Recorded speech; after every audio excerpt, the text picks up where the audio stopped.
Hello, I'm Davia Chambers and this is Let's Talk Tobago. Today we're at the luxurious Sol Imar Villa located at Mt Irvine. This is definitely the place to be for the ideal getaway with its breathtaking view, sizable hot tub and a cantilevered gazebo. Join us as we enjoy all that this property has to offer. But first, this week's headlines. Solutions for better air and sea travel. Scarborough General Hospital gets help to deal with high-risk pregnancies, and the challenge is on to keep Tobago green. Stay with us for these stories and more right after the break.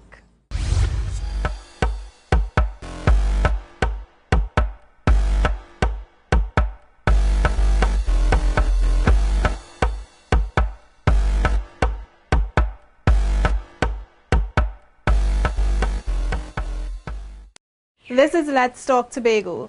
Now here's an interesting tidbit. Sol Imar is Spanish for sun and sea. Just as the name boasts, this villa is mere minutes away from the sea, and you can bet on lots of sun. Your call for better service on the air and sea bridge did not fall on deaf ears. Caribbean Airlines and the Port Authority have given a commitment which should put an end to uncertainty and long standby lists. Omadara Mills tells us what's being promised. An increase in the number of seats on Caribbean Airlines between Tobago and Trinidad. That's one of the more immediate solutions which the THA and CAL's management team agreed to during discussions to find ways to improve the efficiency of the air bridge. Caribbean Airlines would also like to confirm that for the month of July, there will be 107,000 seats available, representing an increase of 15,000 seats over the same period in 2014. Furthermore, in August, we will deploy a total of 111,000 seats, which has increased 16,000 for the same period last year. There will also be the introduction of an improved booking system called Amadeus. That's scheduled to take effect in November. Besides that, a committee comprising of THA and CAL representatives will be set up to examine how the air bridge can be improved in the short and long term. We will be monitoring the situation very closely to ensure that the relevant timelines are met and that the processes are instituted to ensure that there is an improvement and a level of predictability in the service. Basically, we'll be looking at the situation in July and August to see in what ways it has improved. Even though CAL is the sole airline which caters to domestic travel, there's the option of using the inter-island ferry service to get to and from Tobago. But the THA is also unhappy with this service. To this end, they met with the Port Authority. Both sides agreed on the importance of having regular dialogue. We will all meet in a more programmed way to discuss and plan the events and activities of Tobago, and in that way we will schedule our maintenance accordingly. The sea and air bridge services affect the island's day-to-day and future economic prospects. As such, the THA hopes that following these discussions, there will be a greater collaboration among the organizations, which will lead to an improvement in the efficiency of the services. I'm Omadara Mills for Let's Talk Tobago. In keeping with the Spanish theme, the living area here at Sol Imar is designed with bright Mexican-style furniture. But no one will come to enjoy this if safety is an issue on this island. In this vein, the Trinidad and Tobago Police Service is reaching out to communities. This time, they met with residents of Mount St. George to hear their concerns. Anika Springer looks at the issues discussed. The improper use of the community's roads by certain motor vehicles is a hazard for many of the residents in Mount St. George. So it was high on their list when members of the police service visited their area. We were told that there is a road at Windsor that these trucks are supposed to pass, which is known as Caledonia Road, but they continue past at Castaro Road. when you see trucks passing up on that road, I would advise you to contact the police. I know we have the motorcyclist here in charge of traffic, and he would have heard your concern. Another concern is the increase in illegal activities in the community. As far as I heard, the gambling attracts people from far and wide, right? Another thing, there are persons in the village that involve in illicit drugs. We will have to look at devise a means to get into Mount St. George to really attack that gambling that takes place on a weekly basis.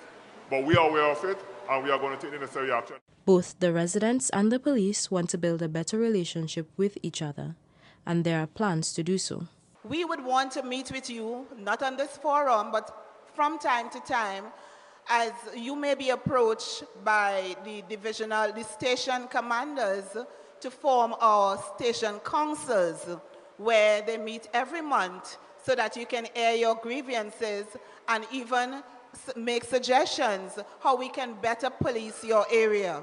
We have given instruction to our officers that when they get into the community, even though they are driving the cars, to stop, talk to the people, find out what is happening. The police town meetings are a way in which the police service seeks to fulfill its mandate of protecting Tobagonians. It's hoped that by partnering with residents, the communities can become safer places for all. I'm Anika Springer for Let's Talk Tobago. It's not just the quaint gazebo and surrounding foliage that creates an overall calming ambience. This pristine pool helps too. Quality healthcare is a priority for Scarborough General Hospital. To this end, a specialist who deals with high-risk pregnancies and ultrasound scans on abnormal babies is helping to improve care to pregnant mothers. His stint comes to an end in July, but as we'll find out in this report, he's teaching doctors based right here on this island. You may not understand what's on the screen, but fetal maternal consultant Dr. Gerald Mason does. And for this woman who's 33 weeks pregnant with high blood pressure, his expertise and advice will allow her to have a successful delivery. But her situation isn't unique. Dr. Mason has observed that pregnant women on the island can have complicated pregnancies due to fibroids, diabetes, and preterm labor. Despite these problems, his knowledge can allow more women to have positive outcomes. I think one of my big roles is communication with the parents and the lady, and I think that you teach that by observation. So people seeing me pointing out things on the scan and telling a lady exactly what I can see, I think will improve the overall communication to the patients. But it's not just about helping expectant mothers. Dr. Mason is also passing on his knowledge to the junior doctors of the obstetrics and gynecology department of the Scarborough General Hospital. There are certain things that people perhaps here weren't aware of or weren't as aware of as I am. For example, the assessment of whether or not if a lady is carrying twins, they are identical or non-identical. The outcome for those two different twins are very different, and therefore that's something that I can very easily teach people on how to identify that on ultrasound, which will improve almost certainly the outcome for those pregnancies. Dr. Raja Batula is one who's learning from Dr. Mason. His mentorship began last year, and he's grateful for the chance to improve his medical skills and help more women have safer deliveries. We have a lot of, not a lot of, but actual basic scanning here, especially night times, where we can do scans on our patients and to make decision whether we need to intervene now and we can wait until tomorrow at least. So in that way, we are benefiting a lot of. The work done by Dr. Mason at the hospital is a step in the direction of accreditation for the department to give courses in high-risk pregnancy ultrasounds for doctors, midwives, and nurses. This also means that the hospital is closer to achieving its goal as a teaching hospital, something that can improve the standard of the healthcare system for Tobagonians. I'm Umadara Mills for Let's Talk Tobago. Here and abroad, we can invest in the products of Tobago. More about this after the break. We'll be right back.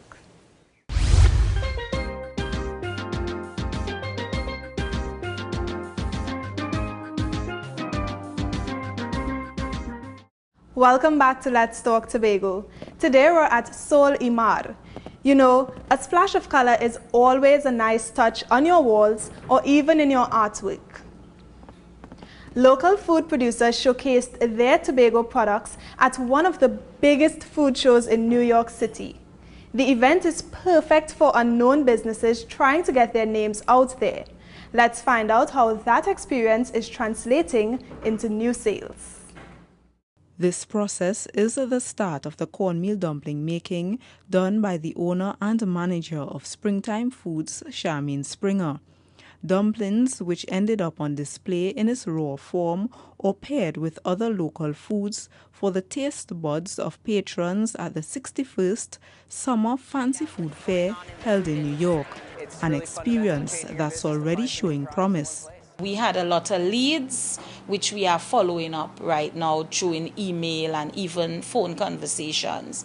A lot of interested persons that are interested to distribute the product and to export to the United States and even to the Caribbean. We had a Caribbean buyer too.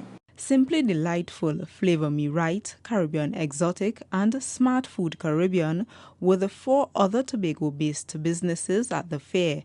And on display were their jams, jellies, sauces, and bay leaf powder products. The product line that people took with them, I think that Tobago should be proud that these products came from Tobago. But their attendance would not have been possible without the assistance of the THA's Business Development Unit. I think it's a good initiative that they are doing on part of the BDU to take businesses for the exposure onto the international markets. The BDU will continue to assist local manufacturers to attend events such as these.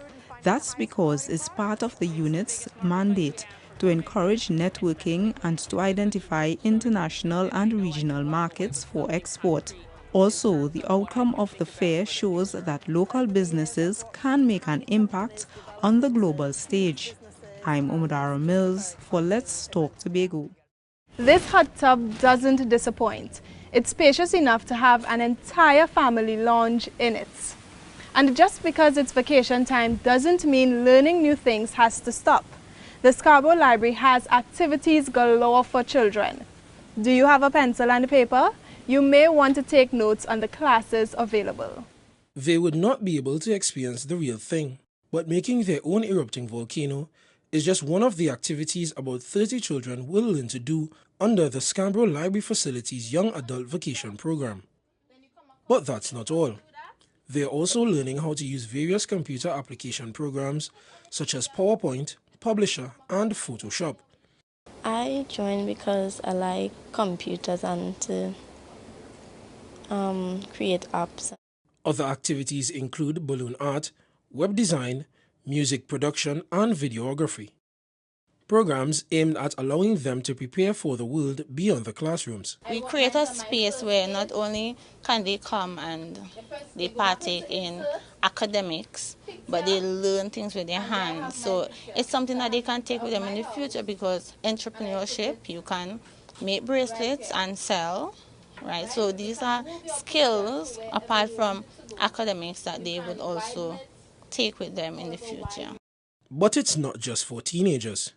Children ages 6 to 11 are also engaged in activities such as craft, story time, and games. More than that, they are learning about dining etiquette, common courtesies, healthy eating, and hygiene. We recognize that children's development can come in various ways. It does not always only mean that they read books, but they can be involved in other activities that would help to stimulate their growth and their understanding of the world around them. At the end of the 6 weeks program, the young ones will put on a stage production, while the young adults will receive certificates for the computer application courses. All in all, the activities are in keeping with the THA's goal of building the human capital on the island to develop a more sustainable economy. I'm Keishon Wilson for Let's Talk Tobago. It's easy to find a breezy spot here to kick back. And what makes it amazing is the fact that we're on one of the highest locations at Mt Irvine. You may not want to leave. Leading from in front, what are we talking about? Well, there's a mandate to ensure this island remains green, clean, and serene. But what moral authority would the architects have if they're not practicing what they preach? Well, they're starting with a challenge to be environmentally conscious. But first, they needed to build momentum and create a buzz. This is how they got the ball rolling. Some of the participants from the 7 divisions who answered the call to the Green Office Week Challenge. 5 full days of environmentally friendly activities. This is an idea being pushed by the Secretariat for the Comprehensive Economic Development Plan, or CEDP, and SWIMCAL. And this is one of the activities, a Green Hype Caravan. The day began with a stop at TIMA's Operation Office. It then moved to DIAS. The Division of Tourism and Transportation was next, where workers ready for the day's proceedings greeted the caravan. We are only 116 square miles of an island, but our energy usage is very high.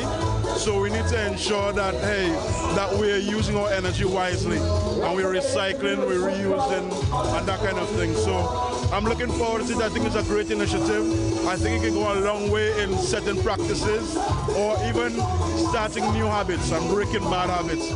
The Division of Settlements and Labour and Agriculture, Marine Affairs and Marketing joined in the fun also. The day ended at the Division of Infrastructure and Public Utilities, where the employees were not only hyped, but they also got information on the upcoming challenge. The response has been great. All the divisions are participating. They're excited, they're hyped up, and I think the caravan achieved exactly what we had hoped it would achieve, which is to excite the divisions for the Green Office Week.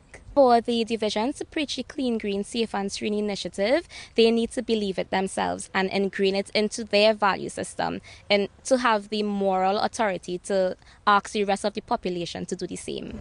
With the response given here today, it's hoped that the Green Office Week Challenge from July 20th to July 24th will be a success. I'm Anika Springer for Let's Talk Tobago. A celebration of the best of us. We'll tell you more after the break. Stay with us.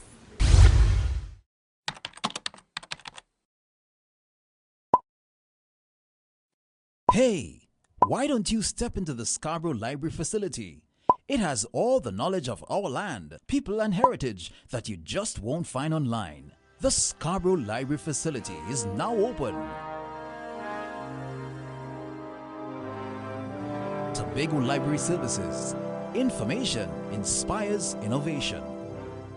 Thanks for staying with us. This is Let's Talk Tobago and we're at Sol Imar. The villa's formal dining room is perfect for large families or an intimate party. And coupled with the ultra-modern kitchen, your dining experience should be nothing but exquisite. It was an evening of recognition and inspiration. Tobago's top athletes were honored at the revived THA Sports Awards. Here's more from this year's ceremony. National bodybuilder Kelton Thomas is the 2014 Chief Secretary Sportsman of the Year. His dedication to the sport allowed him to win his 6th national title, take gold in the 70 kg weight category at the CAC Championships in St. Martin, and place 2nd at the UK BFF Welsh Grand Prix in Wales. The 2014 Sportswoman of the Year award went to national women's footballer Kenya Cordner. As a forward, Kenya helped her team win the Caribbean Football Union CFU title. At the time of the ceremony, she was in Canada representing Trinidad and Tobago at the Pan American Games. Triple Carifta champion Chelsea James got the Secondary School Female Award, while the top secondary school male athlete went to Akani Hislop. He also received the Best Local-Based Athlete Award. The primary school's athlete awards went to Janie Gans and Darren Douglas. Akeem Stewart received the award for Best Athlete with Impairment. He's a national shot put record holder. The award for primary school male student athlete of the year went to Messiah Walcott, while Andwele Wright copped the award in the secondary school category. The winners were encouraged to continue doing their best. In order to be excellent, in order to continue on that journey, you must work hard. You must train hard. You must be extremely dedicated. And you know what? You have to go beyond the hard sometimes. Those who oversee the development of our athletes were also recognized for the role they play in the success of their charges. They include top sport official Merville Wallace and Coach of the Year Dexter Abbott. Sporting organizations were not left out. The Zenith Athletic Club was awarded Best Sport Club, and the Roxborough Police Youth Club won the Community Sporting Award, while Caston Cupid took home the award for Sport Media of the Year. This awards ceremony is just one of the ways the THA pledges to continue supporting our local athletes as they represent the country and make Tobago proud of their accomplishments. I'm Umdara Mills for Let's Talk Tobago. Rest assured, you can make Solimar Villa whatever you want it to be, a quiet escape or a place where work and leisure meet. 2 upper-level lofts are featured here. One may be used as a library and the other a fully furnished office. Now, it was a few days of literary activities, from workshops to performances. We covered some of it for you. Take a look. Mama, your son in the grave already, your son in the grave already, take a towel and bang your belly. The appreciation of one of our country's accomplished writers in the form of films by and about Earl Lovelace. This was the start of this year's NGC Boca's Lit Fest at the Tobago leg of the National Festival. Mr. Lovelace, who's now 80 years old, was invited to participate in the readings of his works, discussions and book signings. His presence was one with a purpose. One is also hoping that this would be an impetus for Tobagonians who want to become writers to begin to see that it is possible to become a writer. So they have the example of a Lovelace who grew up in Tobago, becoming an internationally famous writer, which means therefore that they also have a chance to become internationally famous writer. The event included writing workshops, a spoken word concert, literature readings and panel discussions with prize-winning authors from Trinidad and Tobago and other Caribbean islands. The other thing that we are hoping that the festival will do is to create an awareness in the society of the need to read, so that more people will begin to read. So more people begin to write and more people will begin to read, and in so doing we begin to really reflect ourselves back at ourselves. The 3-day event is one that's welcomed by those at the Scarborough Library facility. It would help us in raising the level of awareness, in raising the type of conversation that Tobagonians can engage in. So it would be more for a literary sort of experience rather than just sticking to the political aspects. So we broaden the discussions we'd have and elevate persons to a different level of awareness. It was the sense of his unease that had touched me, had made her feel for him, since she herself, at her first dance, in new dress, new shoes, and her hair pressed, was sweating in self-consciousness. The Division of Education, Youth Affairs and Sport supports initiatives such as these, since they assist in providing an all-inclusive learning environment for Tobagonians. I'm Anika Springer for Let's Talk Tobago. As you can see, this villa doesn't shy away from nature. It's landscapes with a variety of tropical fruits and flowers. Nature is definitely beautiful. And so is music. This year's music camp offers lessons in musical instruments, music theory, and singing. The month-long program benefits many children here on the island. Here's more on this story.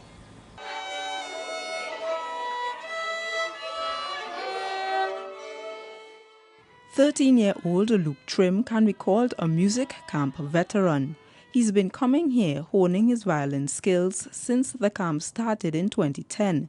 And with his experience, he's now able to help the younger ones who are interested in learning to play his favorite instrument. I really love the learning environment here because it enhances our musical brains and it helps us to understand music in a better way. In addition to the violin course, children who attended the camp focus on other instruments such as the guitar, recorder, and cuatro. Folk songs and drum lessons are also taught. These courses are holistic so that children learn basic music theory, the correct way to hold and play the instruments, and a few songs. Lessons which will help them outside of the camp. A lot of the times, it helps with other subject areas, like it might help with math, because you do a bit of counting in math. It also helps with Spanish and social studies. So you can apply it to the different areas, because it helps. Like if you sing a song, if they learn it here, they can apply it to any subject that they want. This year, the Division of Education, Youth Affairs and Sport is hosting the camps at 2 venues so as to accommodate over 100 children, one at the Scarborough Methodist Primary School and the other at the Roxborough Anglican Primary School. We recognize that children could learn in so many different ways. They are playing now. They are at play when school closes in July. What do we do with them? Engage them to learn something. They mightn't learn everything, you know. Engage them to learn something even while they're playing. So that was the philosophy. The 4 weeks camp will end in a ceremony dubbed the Grand Affair. It will take place at the Shore Park complex, where the children will show off what they learned and be serenaded by some of the top musical instrument performers. I'm Omudara Mills for Let's Talk Tobago. Now it's time for you, our viewers, to have your say. Tobagonians regularly travel to Trinidad for work, play, family, and many other reasons. Travel has become a way of life and in some cases a necessity, for example, medical emergencies. But flying or taking the ferry to and from Tobago can sometimes be a logistical nightmare. So we ask you, what more can be done to improve the air and sea bridge between Trinidad and Tobago? This is what you said. I'm thinking that perhaps a more efficient and effective management structure needs to be put in place. It means, therefore, that a number of things should be done. One, we must start to manufacture some of the things in Tobago. We must reduce the numbers of people that must go to Trinidad. I think we could invest in some more planes and the private boat, because we know for a fact every holiday we have a set of visitors here. So it's not that something that we don't know, and we say we're catering for the Heritage Festival. Come on, we need more flights. Getting like an extra boat to help out the situation. At this time where, we have a lot of heritage, we have a lot of activities at this time, they could have more flights put on. Probably, I don't know if they rent an extra boat or something like that. And that's how we bring this week's edition of Let's Talk Tobago to a close. Remember, you can send us your comments or queries on anything you've seen in this program to information@tha.gov.tt, or you can even visit us at www.tha.gov.tt. Like us on Facebook and subscribe to our YouTube channel. I'm Davia Chambers, and on behalf of all of us at the Department of Information, have a safe and enjoyable week. As we go, we want to leave you with images from this year's THA's Sports Awards.